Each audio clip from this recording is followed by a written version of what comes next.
জঙ্গলে এক মন্টু ছাগল বাস করত। খায় দায় ঘুরে বেড়ায়, নেই যে কোনো কাম, আহা নেই যে কোনো কাম। ও মা, এই যে দেখি বাঘ।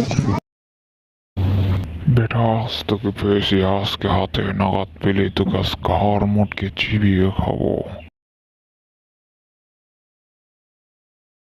বাঘের হাত থেকে বর্গি বেছে জঙ্গলের রাস্তা ধরে বাড়ি ফিরছিল।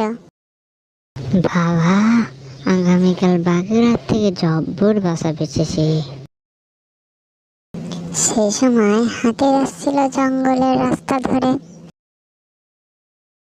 মন্টু ছাগলের সাথে দেখা হয়ে হাতি বলল, কিরে মন্টু ভাই, কেঙ্কা আছো? হাতির কথা শুনে ছাগল বলল, আর বলো কি হাতি ভাই, কি বলবো, জঙ্গলে আমাদের মতন প্রাণীর আর থাকার কি জায়গা আছে? যখন দেখো তখন প্রাণী এসে হামলা করে।